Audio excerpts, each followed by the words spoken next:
Hey guys, it is a beautiful day mid-June and I wanted to show you some of the beautiful things that are happening in the garden. Look at these coneflowers.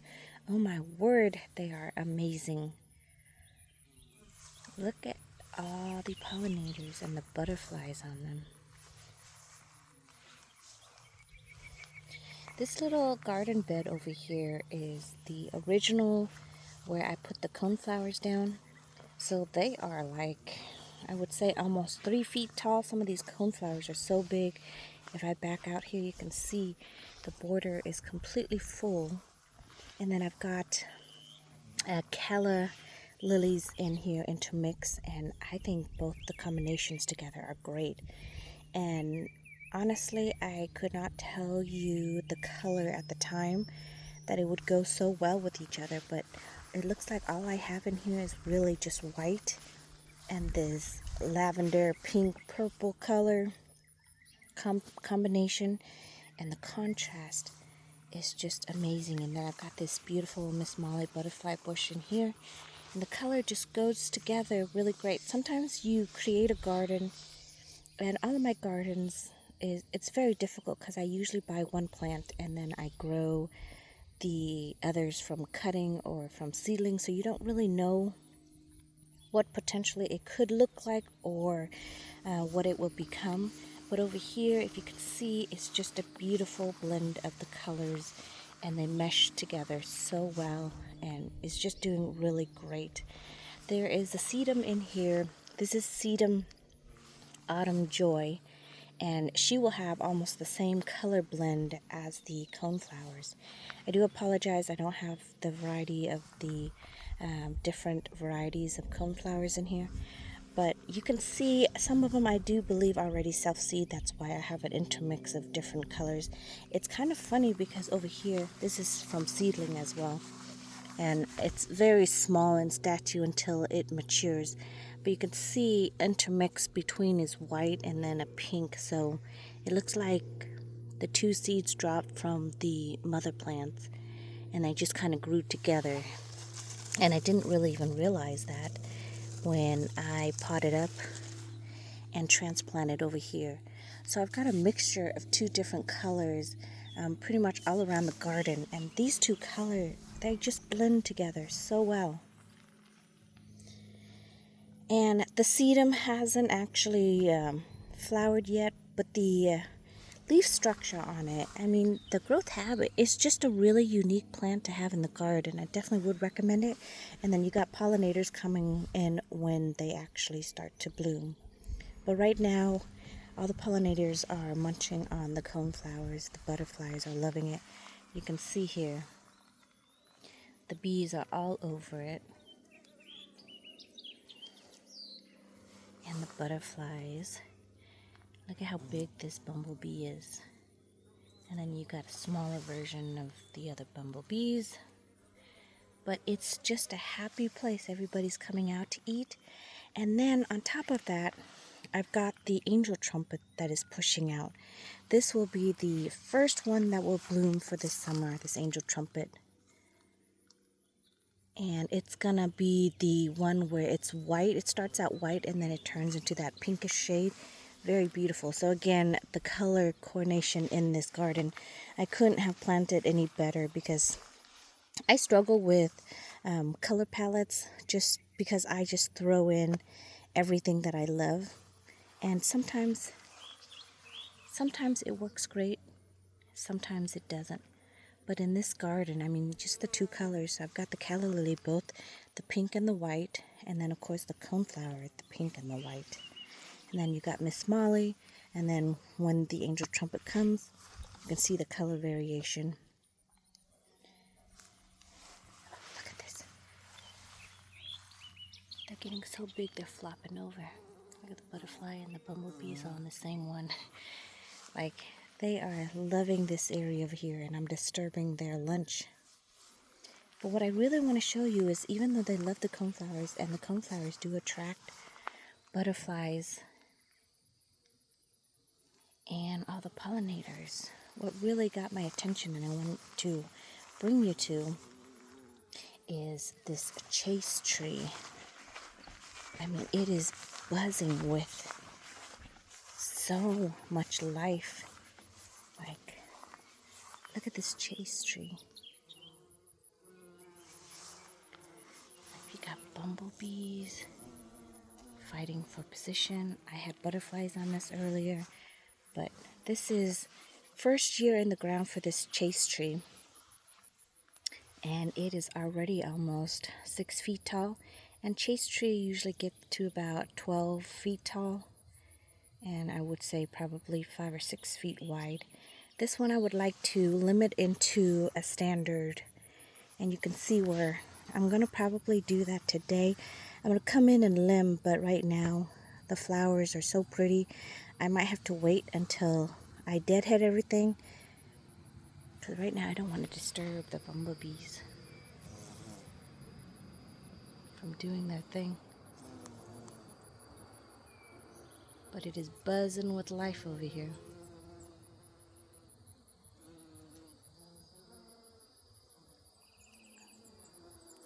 Isn't that beautiful against that blue sky? I mean, look at all of them. And this chase tree grows, the flower grows on the new growth. So you can prune it back and then it'll flush out new growth. So you don't have to worry about it coming off of the old growth where you potentially lose from the cold. But basically you can see it has this one main stem right here that is super strong. Ooh, I don't want to do that and disturb them. So there's two stems in there that's really strong, and I will come in and remove the rest of them.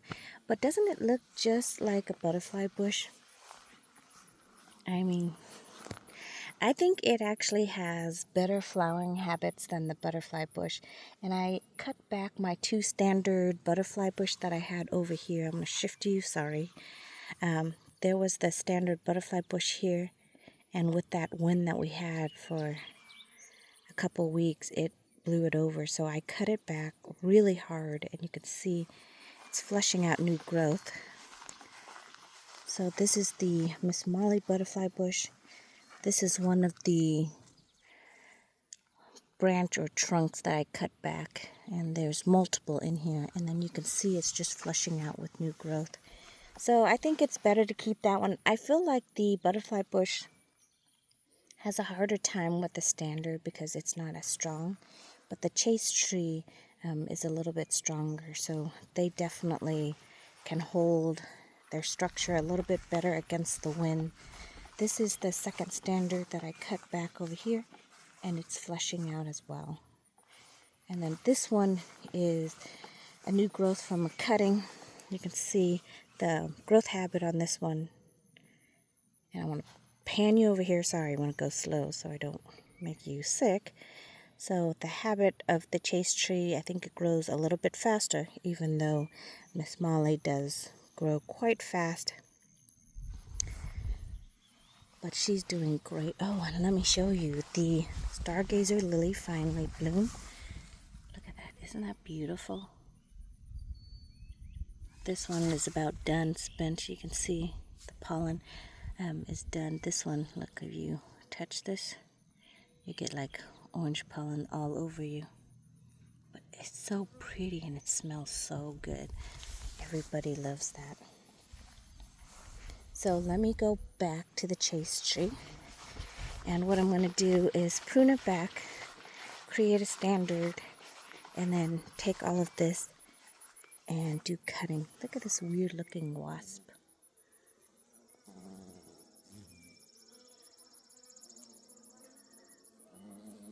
It's got the longest tail I've seen on a wasp. And a skinny body. Has like one of those weird hourglass where it's big on the top, skinny. So yeah, it's skinny in the middle, and then it's wide at the top and the bottom. So if you want another pollinator attractor, definitely get a chase tree. I mean, it's humming.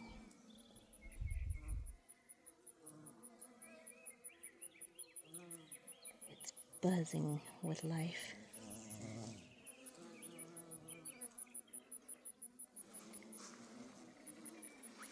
And I'm I'm hoping that they're going to be nice to me, that I provide them with this tree, that they're not going to sting me in any way while I walk around. But isn't that beautiful? Look at how beautiful that is. And I love this color of purple or blue, as some may say. Miss Molly's more of a pink. So the contrast in the two is really pretty.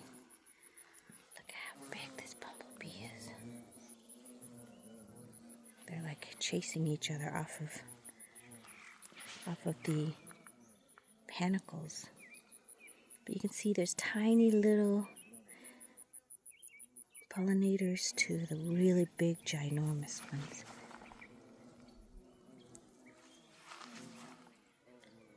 Ooh, there's one that's getting super close to me.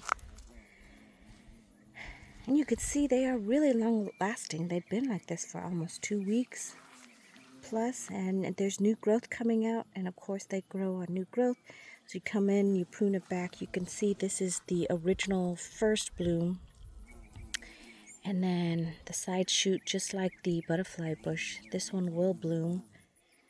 But it seems like it has more blooms to me than the butterfly bush. Look at these guys. They're just going to town on all those little flowers. Look at him sticking his face in it.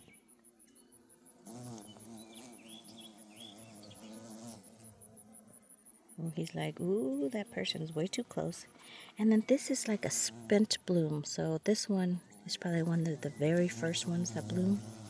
Okay, hang on, let me see if I can. Kind of nervous now getting so close to all these guys. I like how they just stick their head in there. So this one is spent, and you can see the flowers have dropped off, and it's starting to form seed heads. And I want to come in and I want to cut, because I want to having it be continuous bloom. Look, there's a honeybee. That's a honeybee right there. Got some kind of butterfly, little moth butterfly. Little bee there.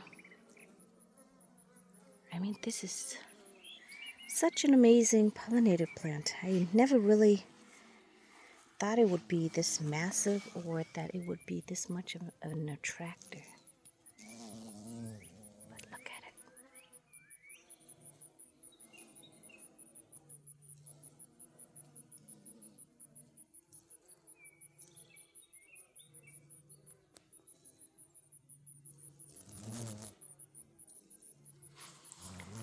See how they just like stick their face into the flower?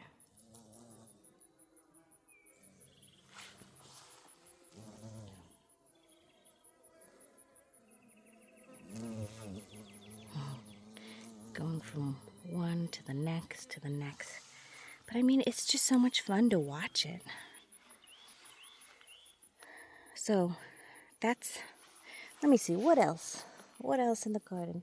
Of course, you can't forget the salvias, but I think this chase tree is really attracting everybody in. But I do have salvias.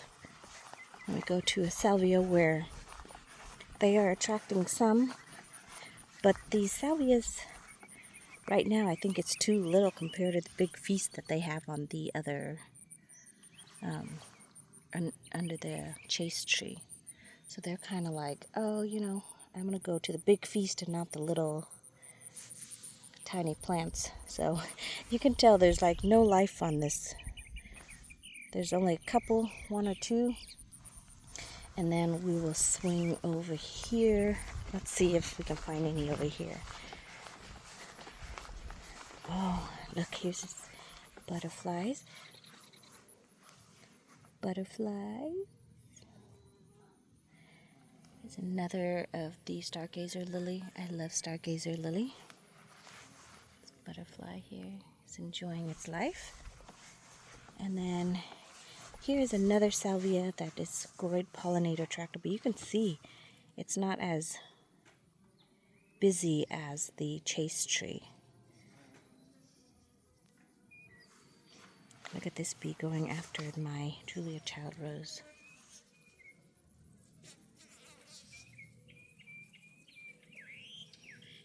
trying to get inside. Instead of flying into the inside, it's like trying to go between the petals. And then it gets stuck. There it goes. Now it's finally smart enough.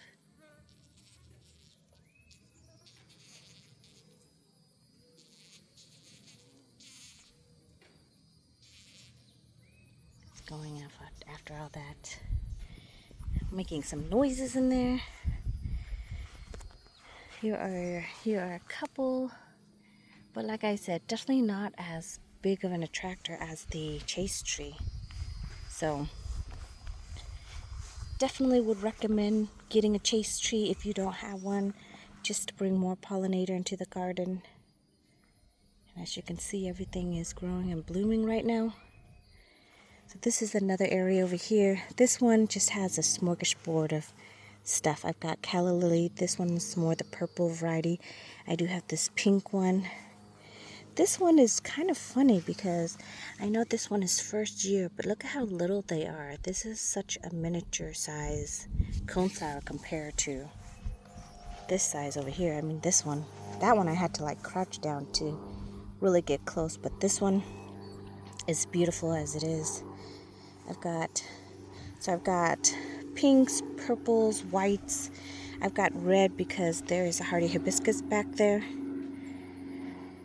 And then another pink purple flower, that's the Japanese magnolia. It blends in. The cleome is blending in. Julia Child is a yellow. The yellow will kind of help to coordinate the orangey yellow of the, what is the flower that attracts? It's a host plant, a milkweed. There we go. Host plants for the monarch butterfly. That over there is a milkweed, and it itself dropped its seed and grew in that area. So I kind of just let it grow and let it be. And then of course I got the double knockout roses behind here. So everything is looking good in the garden. I do have a couple gapes and holes that I'm trying to plant things in, just to kind of make sure. Oh look, there's like two bees are fighting for one thing. The Japanese beetle June bug is coming out. I've been playing, I don't know if it's really hide and go seek, because they do hide in the plants, and I go seek them out, and I use soap water and I just knock them in there. See, look, here's another one here right there, and they actually do quite a bit of damage. So if I don't have that, I just squish it. I don't want them to do their thing and mate, and you know, kind of one of those yucky chores you got to do in the garden. But you got some more beautiful butterflies on the coneflower. And then I've got coleus in here. The color just blends in and it meshes so well. So this area, this would be considered the fourth garden over here. Oh, let me show you my Granny Smith apple. I'm all over the place. I do apologize. I wasn't intending on showing you guys everything, and then it just happened. But this is a Granny Smith apple. It is like a softball size right now. We're waiting for it to ripen, then hopefully get some caramel and do some Granny Smith caramel apple dipping. That would be fun. And then coming back over here. Oh, what do I want to show you really quickly? Oh, the it's in the same family as the spider lilies, but these are, look at these beautiful lilies. They are bulb. See, they're sending up new stalks. This is the flower on the inside. Isn't that beautiful? And then I've got two different varieties. I don't know what this variety's one is, but this one is also pretty. You can see they're similar, same, but not same. So definitely different, but of the same family. Both are pretty in its own way. Vermillionaires growing. Definitely would like to get some more some hummingbird plants in here. So I took some cutting from the vermillionaire. I would definitely like to have more to attract more of the hummingbirds so they can come in. The hummingbird moth does love the cleome. So I have an area over here with all of the cleome and the grass in between them. I try to weed eat, but sometimes the weed eater gets a little bit vigorous and it pulls, and then I end up weed eating the flower as well as the grass. So I try not to do that just in this particular area, just to keep the cleome. But the hummingbirds love them. But this is just my sea of cleome over here. And then we're going to swing back to the chase tree. And that will end just this little short tour of the garden of what is attracting all the pollinators in my garden right now. Thank you so much for watching, you guys. I hope your garden is going well and everything is growing and luscious. I will see you in the next video. Goodbye, everyone.